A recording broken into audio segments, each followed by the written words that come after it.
ఇంతకాలం తర్వాత మనం మళ్ళీ స్పెషల్ కేటగిరీ స్టేటస్ అనేటువంటి మాట వింటున్నాం. ఈ మాట విని చాలా కాలం అయింది. ఈ మధ్య కాలంలో ఎవ్వరూ కూడా ఈ మాట మాట్లాడలేదు, ఎవరు డిమాండ్ చేయలేదు. జగన్మోహన్ రెడ్డి గారి ప్రభుత్వం ఉన్న 5 ఏళ్లు దాని ప్రస్తావనే లేదు. అయితే ఇప్పుడు చంద్రబాబు నాయుడు కేంద్రంలో ఉన్నటువంటి బీజేపీ ప్రభుత్వానికి మద్దతు తెలపడానికి కొన్ని కండిషన్స్ పెడుతున్నారు. ఆ కండిషన్స్లో ఒకటి ప్రత్యేక హోదా ఇవ్వడము అనేది ఇప్పుడు వార్తల్లో ఉంది. ఆయన 3-4 కండిషన్స్ పెట్టారు. అందులో ఒకటి ఏపీకి స్పెషల్ స్టేటస్ ఇవ్వడము. ఇది ఎప్పటి నుంచో పెండింగ్లో ఉన్నది. ఇది నిజానికి మంచి అవకాశం, అందులో సందేహం లేదు. ఇటువంటి అవకాశం మళ్ళీ ఎప్పుడూ రాదు. ఆంధ్రప్రదేశ్ రాష్ట్రానికి రాదు, తెలుగుదేశం పార్టీకి రాదు, చంద్రబాబు నాయుడుకి రాదు. ఎందుకంటే 2014 నుంచి 19 మధ్యకాలంలో కూడా మరి అప్పుడు ఎన్డీఏలో భాగస్వామిగా ఉన్నా అప్పుడు ఇవ్వలేదు బీజేపీ.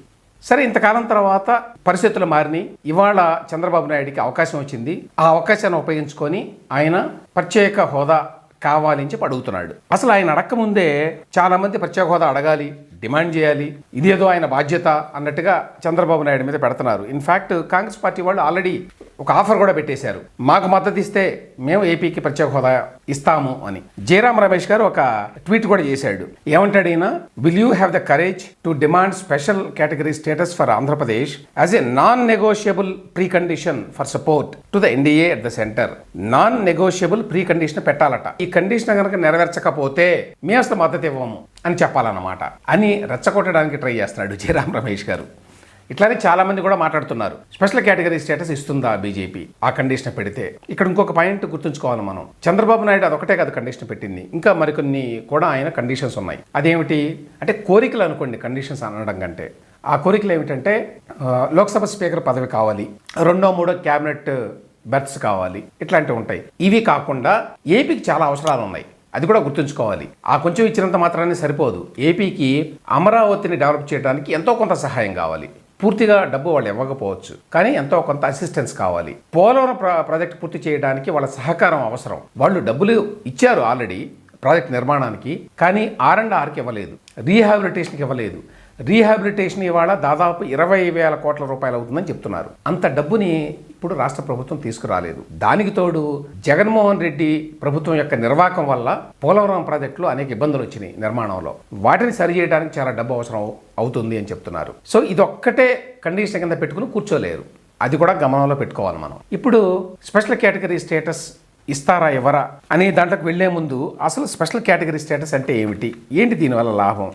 ఇప్పటి వరకు ఏ మేజర్ స్టేట్కి భారతదేశంలో స్పెషల్ కేటగిరీ స్టేటస్ లేదు. ఏ మేజర్ స్టేట్కి, చిన్న చిన్న స్టేట్స్కి ఉన్నాయి. అస్సాం, నాగాలాండ్, హిమాచల్ ప్రదేశ్, మణిపూర్, మేఘాలయ, సిక్కిం, త్రిపుర, అరుణాచల్ ప్రదేశ్, మిజోరాం, ఉత్తరాఖండ్. ఇవన్నీ కూడా కొండ ప్రాంతాల్లో ఉన్నవి. అంటే geographical conditions, socio economic conditions ఏమాత్రం అనువుగా లేనివి అటువంటి రాష్ట్రాలకు ఇచ్చారు. ఒక్క ఆంధ్రప్రదేశ్ మాత్రమే ఎక్సెప్షన్ పెద్ద స్టేట్స్లో ఈ రకమైన స్పెషల్ కేటగిరీ స్టేటస్ ఆఫర్ చేసింది. ఎందుకంటే ఏపీకి ప్రత్యేక పరిస్థితుల్లో చేశారు. ఏమిటి ఆ ప్రత్యేక పరిస్థితులు? 2014లో జరిగినటువంటి విభజన. ఈ విభజన సందర్భంగా ఆంధ్రప్రదేశ్కి తీవ్రమైన నష్టం జరిగింది. ఏమిటి ఆ నష్టం అంటే, దానికి రెవెన్యూ వచ్చేటువంటి సోర్స్ ఏదైతే ఉందో హైదరాబాదు, అది కోల్పోయింది. దానికి తోడు ఉమ్మడి రాష్ట్రంలో పరిశ్రమలు ఎక్కువగా హైదరాబాదు దాని చుట్టుపక్కల పెట్టారు, ఎస్పెషల్లీ ప్రభుత్వ రంగంలో. ఆ కారణం చేత ఇండస్ట్రియల్గా కూడా ఏపీ చాలా వెనకబడింది. ఈ నేపథ్యంలో ఈ ప్రత్యేక హోదా ఇవ్వాలని చెప్పి నిర్ణయించారు. కాంగ్రెస్ పార్టీ ఇవాళ ఈ డిమాండ్ చేస్తోంది. జయరాం రమేష్ గారు ఇట్లాంటి ట్వీట్లు ఇస్తున్నారు. కానీ ఆ రోజున ఏపీ రీఆర్గనైజేషన్ యాక్ట్లో ఈ స్పెషల్ కేటగిరీ స్టేటస్ అనేటువంటి మాటని పెట్టలేదు. ఏం జరిగింది ఆ రోజున? On the floor of the parliament అప్పటి ప్రధాని మన్మోహన్ సింగ్ గారు అప్పటికప్పుడు అనౌన్స్ చేశాడు. అది చట్టంలో లేదు. అప్పటికే చట్టం బిల్లు తయారైపోయింది. బిల్లు తయారవడమే కాదు, లోక్సభలో అప్రూవల్ కూడా పొందింది. రాజ్యసభలో ఉండగా వెంకయ్య నాయుడు గారు మరికొంతమంది చేసిన డిమాండ్ల కారణంగా అప్పటికప్పుడు మన్మోహన్ సింగ్ గారు ఈ ప్రకటన చేశారు. ఏమని?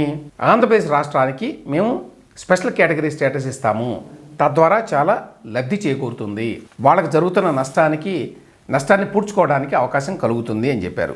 సో అది చట్ట రూపంలో లేదు. అయితే పార్లమెంట్లో on the floor of the house ప్రకటించారు కాబట్టి దానికి శాంక్టిటీ ఉంటుంది. అదేదో రోడ్డు మీద ప్రకటించాలా, అదేదో పొలిటికల్ ప్రచారంలో భాగంగా ప్రకటించాలా, on the floor of the parliament ప్రకటించారు కాబట్టి దానికి శాంక్టిటీ ఉంటుంది. అయినా కూడా ఇవ్వలేదు బీజేపీ వారు. అంటే చట్టంలో లేదు కదా అనేటువంటి ఒక మాట వింటూ ఉంటాం మధ్య మధ్యలో మనం.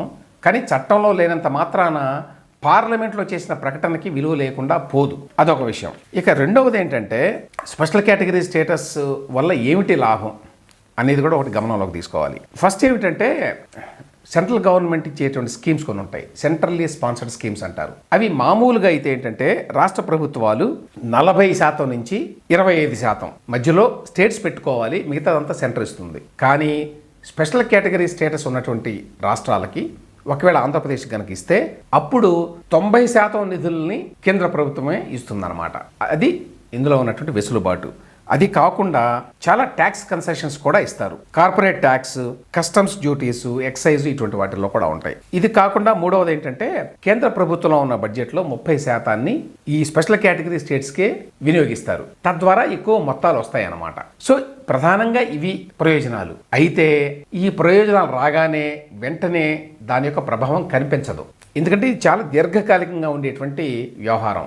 అప్పటికప్పుడు స్పెషల్ కేటగిరీ స్టేటస్ ప్రకటించారు ఇవాళ అనగానే రేపటి నుంచి పెద్ద ఎత్తున నిధులు వచ్చి పడవేమి, కానీ ఖచ్చితంగా దీర్ఘకాలికంగా చాలా ప్రయోజనాలు ఉంటాయి.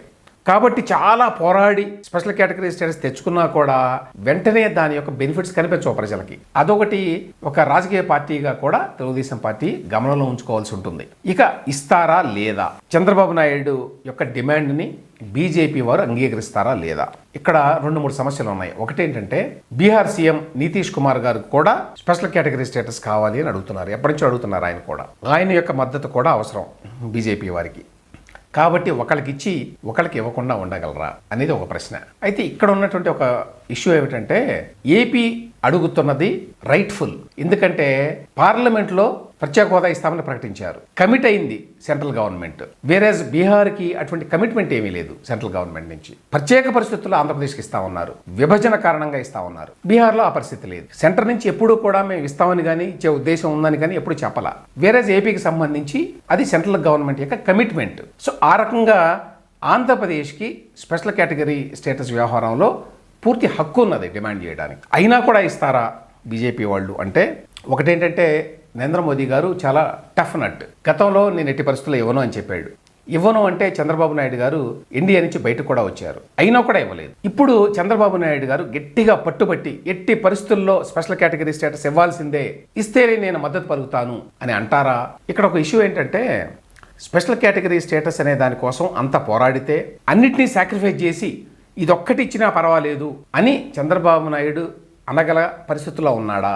ఎందుకంటే 2018లో దానికోసమే ఆయన ఎన్డీఏ కూటమి నుంచి బయటకు వస్తే ఆయన ఎక్స్పెక్ట్ చేసినటువంటి మద్దతు ప్రజల నుంచి రాలేదు. అప్పటి వరకు గోల చేసినటువంటి కొంతమంది మేధావులు కావచ్చు, సివిల్ సొసైటీ ఆర్గనైజేషన్స్ కావచ్చు, ఎవరు కూడా అండగా నిలబడలేదు. అప్పుడు బీజేపీ అటాక్స్ని మరి తట్టుకొని నిలబడాల్సిన పరిస్థితి, ఒంటరిగా తట్టుకొని నిలబడాల్సిన పరిస్థితి టీడీపీకి వచ్చింది. ఆ తర్వాత జరిగిన ఎన్నికల్లో కూడా 2018లో స్పెషల్ కేటగిరీ స్టేటస్ కోసం పోరాడింది టీడీపీ అనేటువంటి గుడ్ విల్ ఎక్కడా కనిపించలేదు. సో ఆ నేపథ్యంలో ఆ జరిగిన చరిత్రను దృష్టిలో పెట్టుకుంటే చంద్రబాబు నాయుడు ఇప్పుడు అన్నిటిని వదిలేసుకొని నాకు స్పెషల్ కేటగిరీ స్టేటస్ మాత్రమే కావాలి అని గట్టిగా అడగలడా అనేది ఒక క్వశ్చన్. మిగతా వాటితో పాటు ఒక డిమాండ్గా పెడతాడా, లేదు స్పెషల్ కేటగిరీ స్టేటస్ ఒకటి ఇవ్వండి ఇంకేం అవసరం లేదు నాకు అని అంటాడా? అట్లా అనాలి అంటే ఆయనకి ఇటీవలి చరిత్ర ఏం చెప్తోంది? స్పెషల్ కేటగిరీ స్టేటస్ తెచ్చినంత మాత్రాన ప్రజలు దాన్ని అప్రిషియేట్ చేస్తారు అనేటువంటి గ్యారంటీ అయితే కనిపించడంలా ఎక్కడ.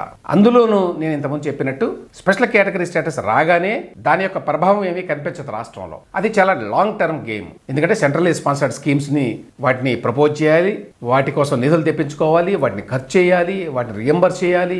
ఇదంతా పెద్ద తతంగం. సో ఇవన్నీ కూడా ఆ ఫలితాలు వచ్చేసరికి చాలా కాలం పడుతుంది. ఏ విధంగానైతే కియా పరిశ్రమని ఆయన ఎప్పుడో తీసుకొస్తే చంద్రబాబు నాయుడు గారు అది 2019లో ఆయన అధికారం కోల్పోయే నాటికి ప్రొడక్షన్ ప్రారంభించింది. ఇది కూడా అట్లానే ఉంటుంది.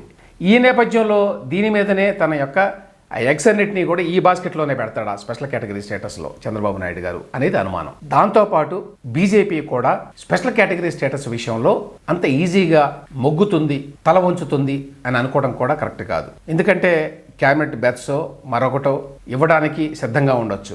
అమరావతి కోసం అదనంగా నిధులు కావాలి అంటే ఏదో రకంగా అడ్జస్ట్ చేయొచ్చు. పోలవరం నిర్మాణానికి సహకరించండి అంటే ఏదో రకంగా సహకరించవచ్చు. కానీ స్పెషల్ కేటగిరీ స్టేటస్ అనేది ఇస్తే మళ్ళీ పాండోరాస్ బాక్స్ అంటారు, అది ఓపెన్ అవుతుందేమో అనే భయం బీజేపీకి ఉంది. వేరే రాష్ట్రాల వాళ్ళు కూడా డిమాండ్ చేస్తారేమో, అప్పుడు లేనిపోని సమస్యల్ని నెత్తి మీద తెచ్చి పెట్టుకున్నట్టు అవుతుందేమో అనే భయం కూడా ఉంది. సో ఈ నేపథ్యంలో అసలు చంద్రబాబు నాయుడు గారు అంత గట్టిగా స్పెషల్ కేటగిరీ స్టేటస్ మీదే నిలబడి అదొక్కటే డిమాండ్ పెట్టి సాధించుకు రావాలి అనేటువంటి ఆలోచనలో ఉన్నారా లేదా అనేది ఒక ఇష్యూ. ఒకవేళ చంద్రబాబు నాయుడు గారు చాలా గట్టిగా ఇది అడిగినా కూడా బీజేపీ వారు అందుకు సిద్ధపడతారా అనేది మరొక ఇష్యూ. అయితే ఇవాళ ఖచ్చితంగా చంద్రబాబు నాయుడు గారి మద్దతు లేకుండా బీజేపీ ప్రభుత్వం నిలబడే అవకాశం లేదు కేంద్రంలో. ఆ నేపథ్యంలో బీజేపీ ఏమన్నా ఒక స్టెప్ కిందకు దిగుతుందా లేదా అనేది మాత్రం చూడాలి.